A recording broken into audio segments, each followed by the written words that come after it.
Lightyear, Aptera, there's many others that claim that using solar panels on your car are the future of electric mobility. Is that true? Well, no one really knows. Is it worth putting a solar panel on your roof? Is it worth covering your car in solar PV? Hello, my friends. Welcome to the channel on the Electric Viking. Great to see you. Thank you for tuning in. My name's Sam Evans, and thank you to the many of you who have donated to our cause. It's just been an incredible response. Thank you so much. If you're wondering what I'm talking about, I'll put a link in the description below to the cancer challenges we've had over the last few months. Now, also, the Electric Viking merchandise store is live now.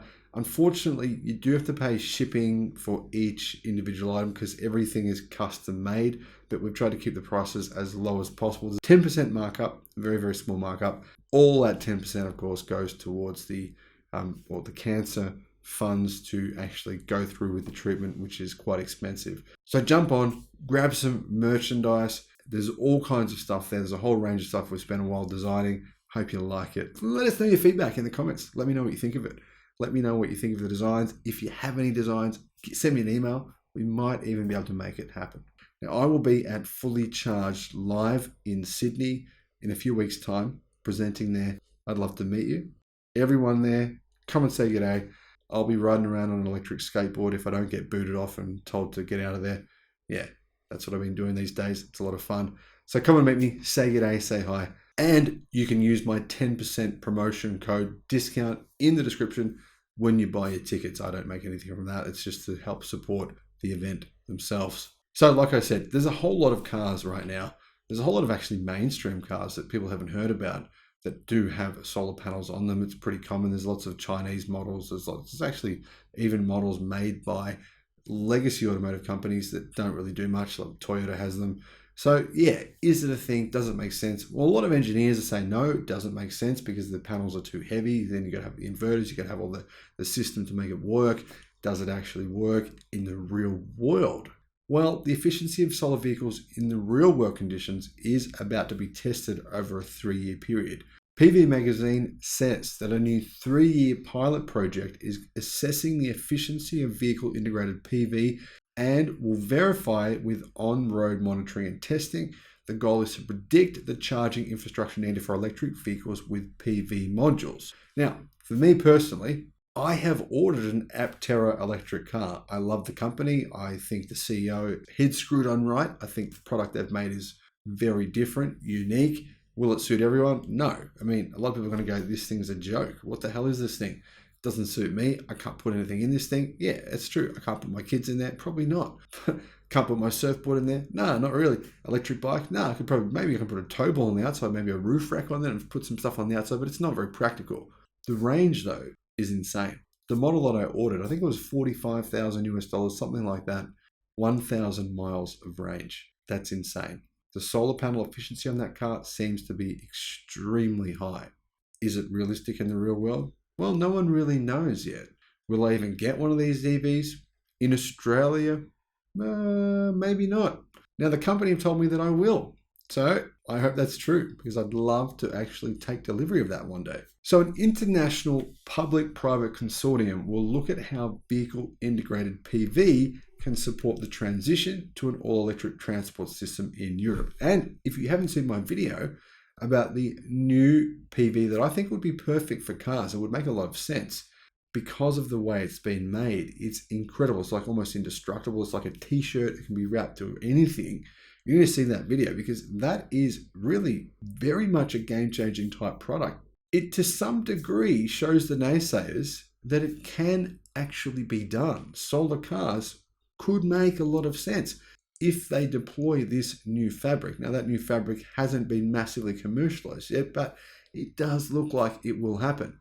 I'll put a link in the description to my video about that. Now the Solar Moves project, commissioned by the European Commission's Directorate General for Mobility and Transport, will use data from solar vehicles to study the impact on electrical recharging infrastructure policy and regulations in Europe in the coming years. Throughout the 3-year pilot project, cars, trucks, buses and vans will be equipped with integrated solar panels and sensors to measure and determine solar irradiation in real world conditions across Europe.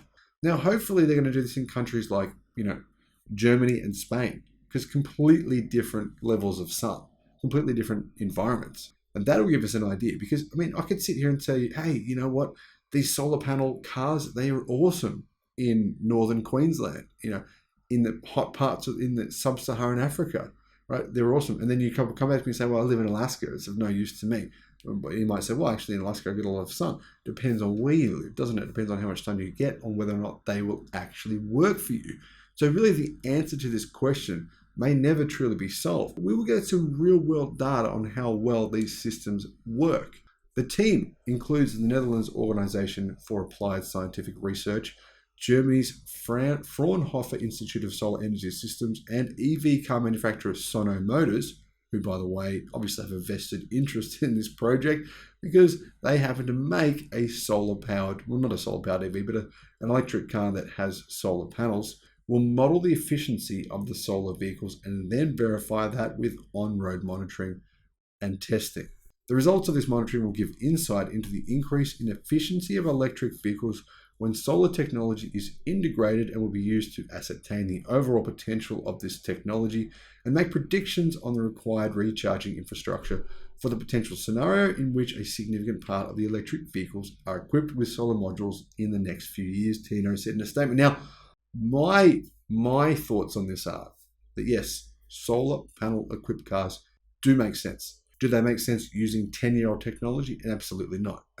If you're buying a car with solar panels on it from 10 years ago, there's no way it makes sense. It just doesn't add up. If you're buying a car, say, in a couple of years' time, using current today technology, when I'm talking about this new solar PV fabric, which is more efficient, which can actually last for 20 years, and has more efficient inverters now, that the newer inverters, we've seen new developments with these products, which are giving us massively better efficiency in the overall system efficiency. Yeah, that's a different story. That's what I'm talking about. That's where I'm saying the engineers are wrong, the naysayers are wrong, because they're saying they're looking at it based on 10-year-old technology, which is getting around, right? That's what they're basing it on. Things have changed. Things will continue to change. Think about it that way, right? Imagine how much better all this stuff will be in 10 years' time, 15 years' time. In my view, yes, probably most cars will have inbuilt solar PV, which will be transparent, most likely. You won't even know it's there. That's becoming very common on buildings being built in cities around the world. You need to see my video on that, by the way. That's unreal. Why would you not cover your entire building in this stuff? It's affordable and it produces massive amounts of energy. That is legit. So I'll put a link in the description to my video about that solar transparent film that's being used on city buildings. Now, the findings of the study will be translated into a set of policy recommendations for the European Commission. It could even be regulated so that cars have solar PV film on them one day. I'm not saying that's a good thing, but that could happen. TNO estimates that electric vehicles with installed solar panels could represent 10% of the entire market by 2030. According to one of its other studies, solar-powered EVs can charge 25% less per year and up to 40% less in sunny places, depending on how much they're driven, obviously. 40% less charging. That could happen.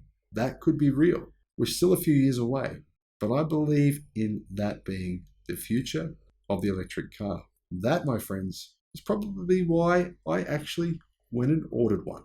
Let me know your thoughts in the comment section, and thank you for watching. Bye-bye.